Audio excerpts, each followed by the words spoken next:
Teman-teman sekalian, akhir-akhir ini dunia kembali digemparkan dengan saling balas kekuatan militer antara pihak Iran dan juga Israel.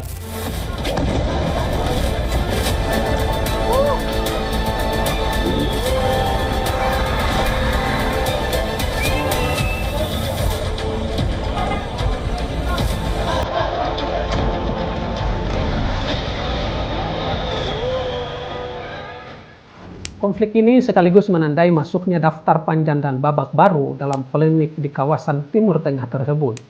Bisa dibilang, konflik antara Iran dan Israel ini bukanlah konflik biasa. Permusuhan ini sudah mengakar sejak Revolusi Iran 1979, saat Iran berubah menjadi Revolusi Iran dan mulai menyuarakan perlawanan terhadap negara Israel. Sejak saat itu, hubungan antar kedua negara kian memburuk, meskipun tidak pernah berperang secara langsung dalam skala penuh. Perang bayangan terus berlangsung melalui serangan cyber, operasi intelijen, hingga serangan udara terbatas di wilayah Suriah dan Lebanon.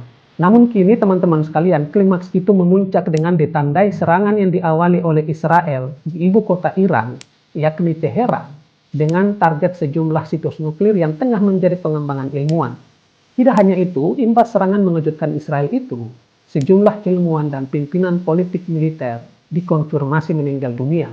Tidak mau tinggal diam, beberapa jam setelah penyerangan Israel ke Teheran itu, Iran pun membalas dengan mengirim ratusan rudal yang memiliki dampak berskala besar dan membuat ibu kota Israel yakni Tel Aviv dan beberapa kota lainnya membara. Sistem pencegat rudal atau Iron Dome yang diklaim Israel sebagai kubah pelindung negara Yahudi tersebut nyatanya keteteran setelah diserang habis-habisan oleh Iran dalam beberapa hari terakhir. Imbasnya kecepatan dan kekuatan rudal Iran pun berhasil membakar pusat jantung Tel Aviv dan beberapa kota lainnya. Bahkan, serangan juga membakar daerah markas pasukan pertahanan dan Kementerian Pertahanan Israel serta wilayah-wilayah lain. Dengan kata lain, respon yang diberikan Iran kali ini bisa dibilang sangat tegas dan mengejutkan dalam skala konflik kedua negara itu sejak beberapa dekade terakhir. Lalu, bagaimana rudal-rudal Iran bisa membobol Iron Dome atau pencegat rudal Israel?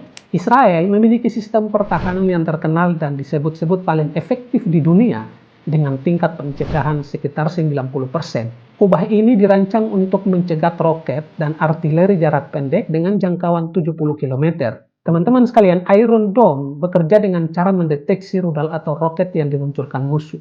Alat ini kemudian akan menganalisis potensi roket jatuh dan dampaknya di wilayah sekitar. Jika roket mengancam, sistem akan meluncurkan roket pencegat Tamir untuk menghalau atau menghancurkan roket musuh. Meski dikenal canggih, Iron Dome juga bisa kewalahan, yakni ketika digempur secara bersamaan dengan volume tinggi.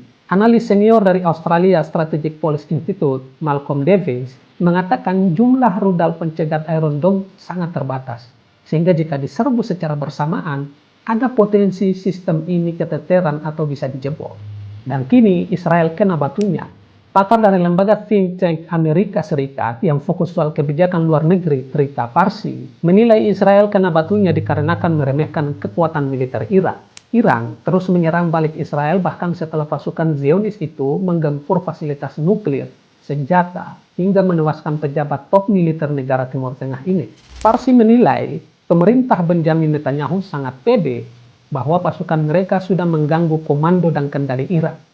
Namun, rasa senang yang cukup sebentar itu dengan cepat diputarbalikkan Iran melalui serangan balasan bertubi-tubi dan akhirnya membakar ibu kota yang diklaim Israel sebagai ibu kota teraman di dunia tersebut. Rentetan insiden itu akhirnya memicu kekhawatiran besar soal kemampuan sistem pertahanan udara Iron Dome Israel yang terkenal canggih dan efektif menangkal rudal tersebut. Lantas dengan adanya perang, baik itu juga Iran dengan Israel dan juga perang di mana-mana, bagaimana dampaknya terhadap ekonomi global? Dalam ulasan ini, tentunya perang pasti memiliki kerugian yang sangat besar, baik secara militer dan tentunya ekonomi dari masing-masing negara yang berperang, juga termasuk negara-negara yang ikut serta secara global. Karena rantai kerjasama ekonomi dan sektor lainnya termasuk harga minyak dunia. Iran dikenal sebagai salah satu produsen utama minyak terbesar di dunia. Akibat ketegangan kedua negara akhir-akhir ini, berdampak penuh pada harga BBM di banyak negara pun juga ikut naik, termasuk juga di Indonesia.